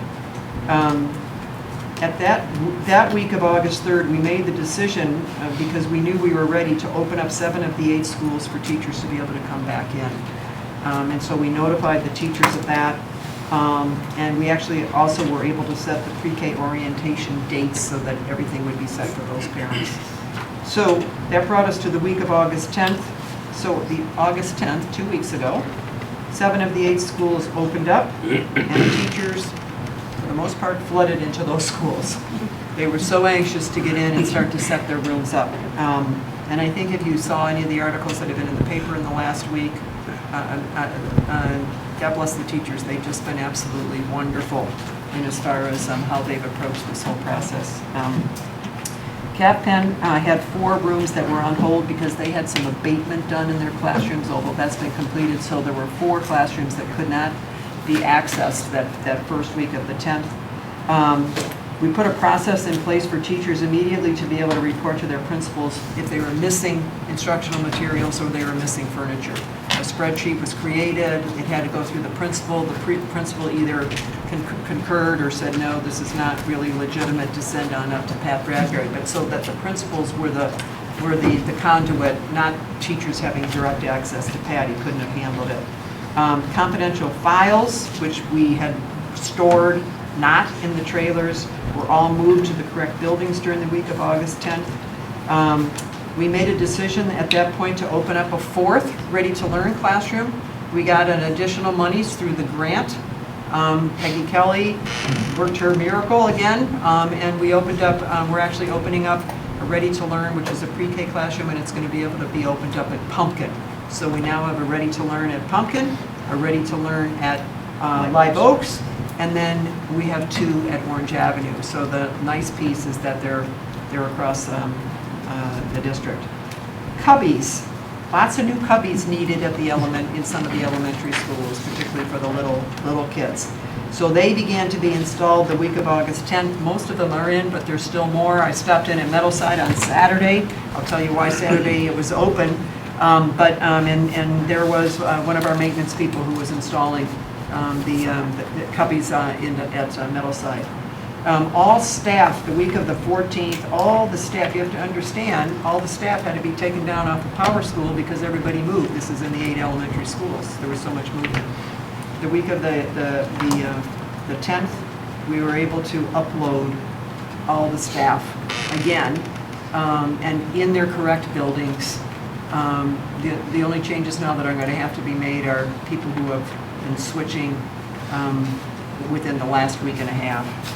Bus routes were ready to be loaded into Power School. The smart boards began to be installed in classrooms that didn't have them. There were 15 existing smart boards that had to be moved and 37 new ones actually installed. This is elementary again.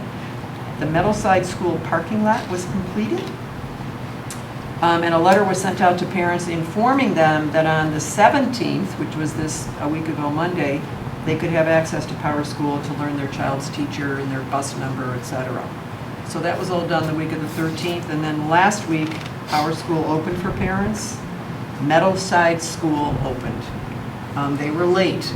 So Meadowside has only been open for 1 week for teachers to get in and do their rooms. But I'm telling you, again, the teachers have been wonderful, just giving out their time to go in and set their rooms up.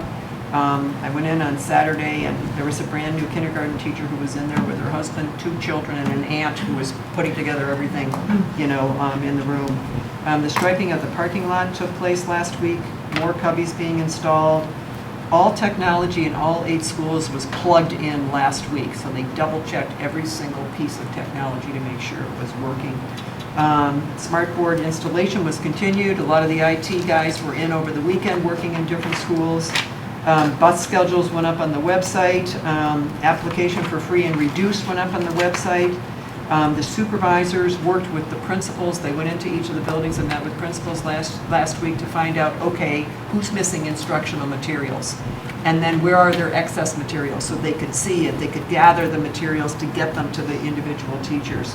And then there was a second assessment of classrooms that were missing student desks, missing teachers' desks, missing desks themselves, or if there was an excess. So one of the schools had, 20 extra teacher chairs. Well, somehow there was a mix-up there, so those were then shipped to the schools that need them. Greeter stations, like real stations, official stations, have been installed in all of the elementary schools and actually in the middle schools, so those are now in place. And today we met again. This is the redistricting committee. This is our 22nd week since March 30th that the committee has met. Any extra furniture that's not going to be used in the school, there's some old furniture that, finally kind of rose to the top that just are being put in trailers. Those are going to be taken up to Eels Hill. It'll be sorted and then be given to, the stuff that we don't need, but that's worth, at least can still be used, would be given to a charitable organization, and the rest of it would be disposed of. Empty boxes, so we don't think of anything, but when you have 9,000 empty boxes, any of you that have ever moved, So they've all been cleared out, for the most part, almost all of them have been cleared out of the schools. Some final modifications in special education rooms are either have been completed or are being completed in the next 3 days before Thursday. And, you know, and then also just troubleshooting where other pieces are. But the best news ever is we're ready. We are ready to open up on Thursday morning. So I talked with Melissa Courier, one of our elementary principals, the other day, over the weekend, and she said to me, Betty, she said, if you were to walk into my school and you never knew the reconfiguration was going on, she said, you would just be amazed. She said, every single classroom, she said, is ready. They're ready to receive the kids. You know, and again, the elementary teachers knew that tomorrow is the orientation for kindergarten. It's also the orientation for grades 1 through 5. They want to have their classrooms ready so that when kids and parents come in, you know, these are the new schools for kids. These are the schools that are, you know, where again, 50% of the kids are going to be new, 50% of the teachers, et cetera. So they want it to be the most inviting as ever. And they've just done a yeoman's task.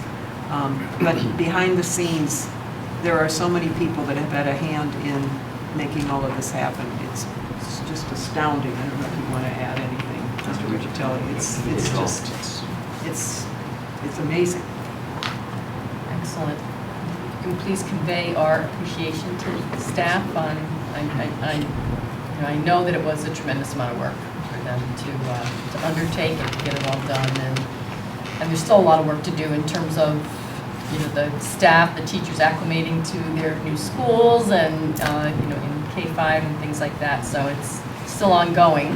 It's still ongoing, and, you know, this is going to be a year of transition, and we know that, but I think that spirits are really high. You know, I think that people are really pleased with the K-5 schools. Parents, I think, are delighted that, you know, you know, it's K-5. So it's, you know, it's just good. I think the board should feel really good at where we are at this point when we open up. Any questions for Dr. Fieser? Mrs. Federico? Thank you, Madam Chair. Just a couple of comments and one quick question. So I just want to thank you for everything, all of your staff. I think you've done a tremendous amount of work, and thank you for the very thorough update tonight. I want to thank you specifically for scheduling the meet and greets at the elementary schools, and especially including an evening session like we had talked about. I think that's going to be really helpful for parents. And I wanted to just thank Mr. Riccitelli and his staff for completing the Meadowside parking lot and alleviating all of my concerns about that. It looks fabulous. I still need to figure out which way all of the arrows go, but it looks really good. And then just one really quick question. The classroom at Pumpkin, the pre-K classroom that you mentioned, is that just not on the enrollment sheet yet? Because I didn't see anything on there at Pumpkin. It probably isn't. If it's just but it should be. Okay. Do we have pre-K in here? Actually, we don't have the pre-K on. You do, it's the last column. That last column. Oh, last column, But I'm is- sorry. I was you're right. going to ask, I did have that question actually. Does that include the Ready to Learn pre-K? Yeah, I'm not sure. I was just about to say, I have to double check. Okay. I don't think these include the Ready to No. Learn. Oh, okay. These would, because the Ready to Learn is a different kind of program. The pre-K that are listed here are Milford Public School students in the sense that these would be students who would be, we would be enrolling, whereas the Ready to Learn works through Peggy Kelly in terms of registration. Parents pay to have their children be in Ready to Learn. Okay. Okay, so Okay. it's a, you know, I mean, it is our program, but it's not the same as the pre-K program here, which would Okay. be a combination of special education and typical kids. Okay, all right, thank you. Sure. Questions? Very good.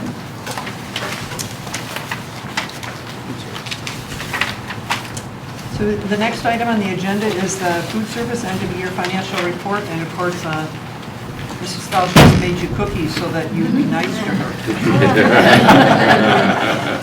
No fool here. Good evening. I do remember someone making a comment that it would be nice to have cookies, and I don't forget about that. So enjoy the cookies at your break. You have a one-page document that has a lot of numbers on it. This year, unfortunately, our We lost just a little bit of money, it's only around $7,000. It's that's a fraction of 1%, which when we don't get a line item from the Board of Education to spend down, so a lot of it, what goes into it is what we forecast of how many students we have and how much our expenses are. So we make adjustments along the way. So for example, if I think like the food cost was higher this year, I also made some adjustments with our staffing or maybe equipment purchases, that type of thing. I don't bore people with the gory details of all of that because that's what I get paid to do. So although we barely ever have a loss, I kind of knew it was going to be tight this year. We went up on our prices a couple of years ago, and I didn't want to last year. So this year we have to go up on our prices for a couple of reasons. One is that I guess every time I come here, I tell you about the Healthy Hunger-Free Kids Act from 2020, which is a 10-year set of regulations that just keep adding each year. And some of it adds cost to us, but one of the things that it also has a provision in this law that says you have to have your average meals, the weighted average of your meal price has to be above $2.70. So we needed to increase our prices. So I did go up on a quarter at the elementary and the middle school. So, but one of the things I wanted to tell you is that I only come here to tell you about the financials, but what goes into it is, like I said, we forecast and we plan. So, and we hope it's going to all break even. We're not trying to make a lot of money, nor do we want to lose money. But what goes into it is that we want to make sure that the students get the healthy meals that we're supposed to serve them, and that they come to school and they, or purchase the meals. They voluntarily purchase the meals. So. All the little things that we do in planning for this kind of make the finances work out. So, like for example, like tomorrow we have kindergarten orientation. So that's a time where I talk to the parents about we serve nutritious meals and what is a school lunch, and that you have to have a fruit and a vegetable and two other components out of the 5 to make a school lunch. We make sure they feel comfortable sending their kids to school, that we're going to take care of them, we're going to teach them what is a school lunch, the staff's going to help them make good choices, because it's kind of the first time they're on their own going to school and deciding on their own. Before that, the parents have been very particular about what they serve and that they're always with them, or sent the food to daycare so that they can eat it out. It's really a new kind of time for everybody, for the kids and for the parents. We also do special menus for students that have allergies or particular dietary restrictions. Everybody pays for school meals the same way. In the elementary school, you can encourage the parents to encourage their children to eat a full lunch, look at the menu, really get in a routine. As the kids get older, you kind of talk more to the kids and you say, well, this will make you big and strong, you'll do better in sports, or your hair will be nicer. It's the same message, but I just try to appeal to the kids in a different way. So we try to support the student learning, and we kind of have to figure our way throughout the year. Like if there's things that change, like the requirements go up in the high school and the kids aren't in the cafeterias, they can't eat as much, we have to figure out when we can get to them and when we can sell to them. So a lot of what we do goes into the finances of it, but I have to say the majority of it is we take care of the little things so that the finances work out, but it's more about the kids and what we're trying to provide to them, the healthy meals, meet the regulations, and then have the finances work out. So, does anyone have any questions? Questions, Ms. Dostich? Ms. Federico? Yeah. Thank you, Madam Chair. I would just offer a comment on if your projected receipts and your expenses are around $2.3 million and you came out $7,000 off, I think that's a pretty good job. So thank you. Other questions? I noted one thing that I tend to look at is the number of meals served, over the years, and so there's, decline in the numbers between 2013-14 and 2014-15. It's hard to kind of put it into perspective as on a daily basis because it's such a large number spread out over 180 days. But is some of that, how much of that do you think is due to the decline in enrollment? Well, there is a percentage of it that's due to declining enrollment. Some of the schedule changes have impacted it. The kids eat earlier in the high school. They're not in the cafeteria in the morning as much. So unless they get themselves to school early, they don't eat as many as much breakfast. Or maybe they're waiting, they eat at 10:30, maybe they don't think they need breakfast yet. It's hard to say, but some of the scheduling things do impact our business. So we kind of have to figure, like right now I'm trying to figure out ways to sell to the students in the afternoon. Because the kids eat between, say at the high school they're eating like at 10:30 to 12. So then if they stay after school for sports, it's a long day. They're eating lunch at 10:30. They eat at lunch at 10:30 and then, they don't get home till 5:30, 6 o'clock. I'm trying to figure out ways that we can sell to the students in the afternoon, but along with meeting the guidelines of the meal program and the health food certification and all of that. So where do you serve breakfast? In the cafeteria. But which school? Is it just high school, middle school, or is it all? No, we have it at all elementary, both high schools, and West Shore. Not East Shore and Harborside? No. Well, different reasons. One is the Harborside, we can't physically hold any more food there to even add another program to it because it's so tight. And East Shore, we probably might start one at East Shore, but we haven't gotten to that yet. I don't really have any more of an answer than that. Okay. Other questions? Yes, Mr. DeGrego. Through you, Madam Chair. Ms. Kostic, I don't know if it was last time you were here or the time before that, we talked about, that 10-year program you said was handed down, and then we discussed about how if a student bought something, he had to buy a vegetable or something he didn't like and it was ended up going in the garbage. Did we ever solve that issue? Well, we offer a lot of fruits and vegetables. So Right, the kids right. do, since this program went into effect, they have to take a fruit or vegetable. They can't, it's not a meal unless they take a fruit or vegetable. So we try to give them as many choices as they can, so hopefully they'll find one that they like. We want to minimize what goes in the trash. That doesn't help them, and it certainly doesn't help us financially. So, but we try to give them enough choices so that they'll find something that they like. And then they also only have to take 3 out of 5 components of the lunch, so that minimizes our food waste. But we can't necessarily control all kids. If they want to throw it out, they will. Right, but I remember we talked about a large amount, and I guess, I assume what you did was you offered more choices to alleviate that then, since we talked. Yeah, I mean, we offer fresh fruit, canned fruit, fruit juice, vegetables, salad, mini carrots. Because it wouldn't be considered a meal unless they took one or the other. Okay, Right. thank you. Other questions?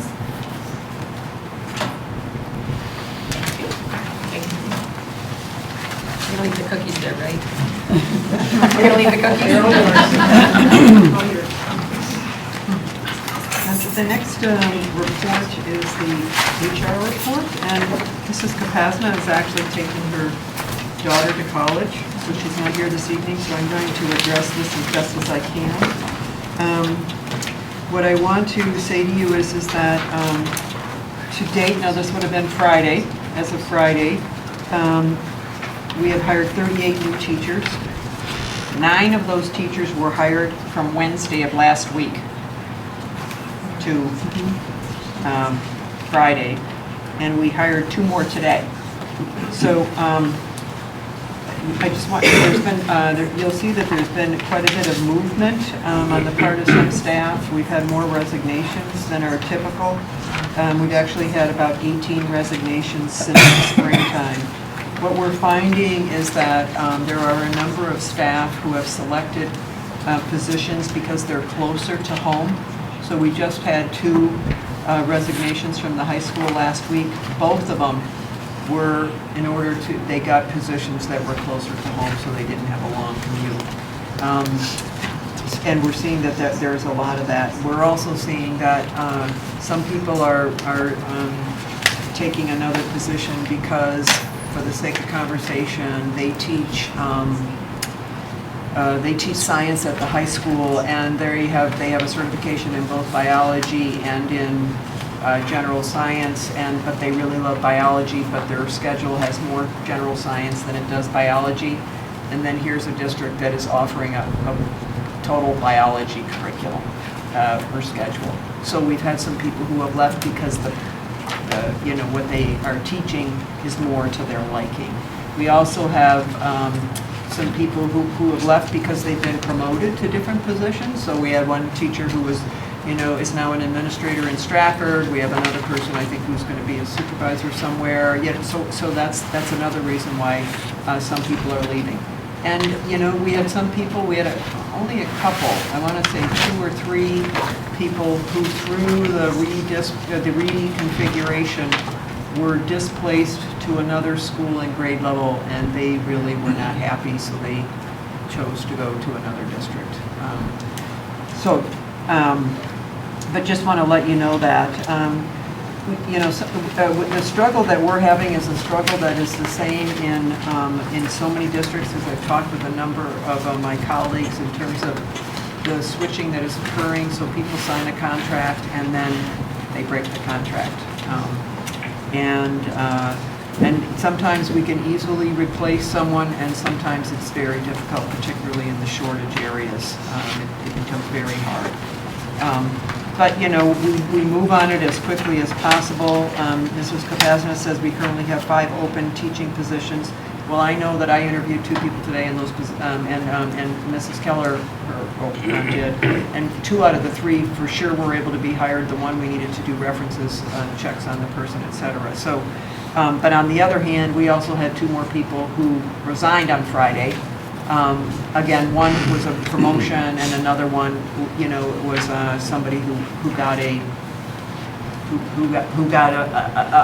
position where they're teaching more of what they really want to teach at a grade level that they really want to teach. So there's just that kind of movement. That's not a reflection on Milford. Again, as I said, I've talked with countless colleagues that this is, used to be you signed a contract and you kind of honored that contract. That doesn't necessarily happen a lot now, which is a little distressing. But, so what you have here is you have a list of the personnel, the recommendations. So these would be folks that have been hired. You also have retirements, resignations, terminations, actually the retirements and resignations on the list there. And you also then have a list of the stipended positions, which these are generally the department heads, a lot of them, but then you also have stipends for people who work in summer school, the elementary teacher leaders, special education team leaders, etc. All of the high school stipends are listed here, and who's going to be stepping in for each of the departments there, middle school team leaders, etc. So I'll be glad to answer any questions that you may have, and if I can't answer it, I'll make sure that I get back to you with it. Questions for Dr. Fieser? Eureka? Thank you, Madam Chair. I have 2 questions. One on the list of middle school team leader and teacher leader stipends. I only see East Shore and Harborside. Which page are you on, may I ask? Well, the page is missing. Page 20. So I see 25 has, there's a page missing 20. Yeah. Oh, wait a minute, I have 24.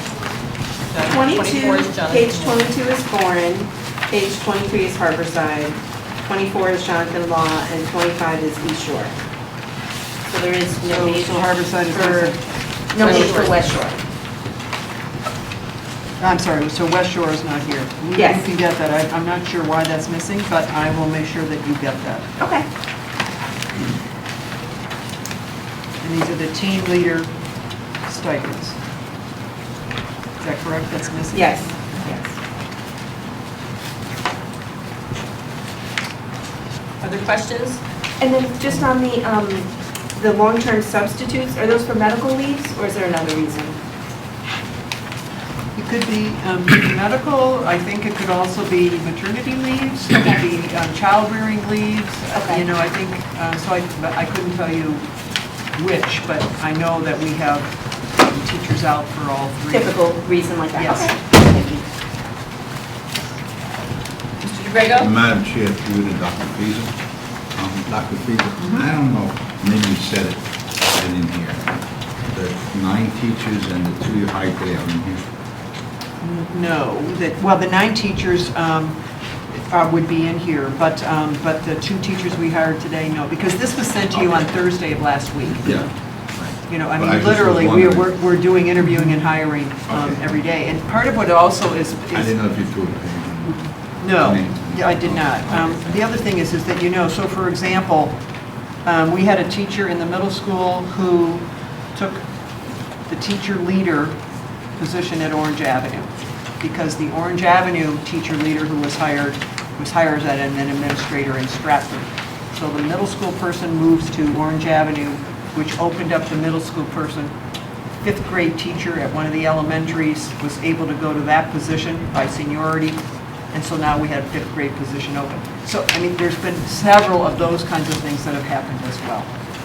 And that just happened, the movement of the middle school to Orange Avenue just happened last week. So that was one of the teachers that was hired today, was for that 5th grade position.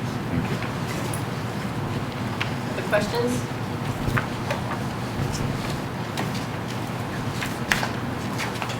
Okay, that's it for the superintendent's report, correct? Correct. Anything else? Okay, so we'll move on to the consent agenda. Mr. Sadi? Thank you. I make a motion the Milford Board of Education approve the consent agenda items. Number 1, the disbursement report on pages 26 through 29 of this packet, and the minutes for the July 13th, 2015, July 20th, 2015 special meeting, and July 22nd, 2015 special meeting. Is there a second? Second. All in favor? Aye. Any opposed? Motion carries unanimously. Mr. Sadi? Make a motion for recess. Motion to recess. All in favor? Aye. Any opposed? Motion carries unanimously. So we're going to recess for a few minutes. Feel free to help yourself to cookies.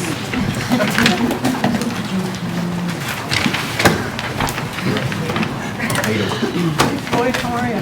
Jeff Floyd Dugas. Oh, I'm Nice sorry. to meet you. Pleasure.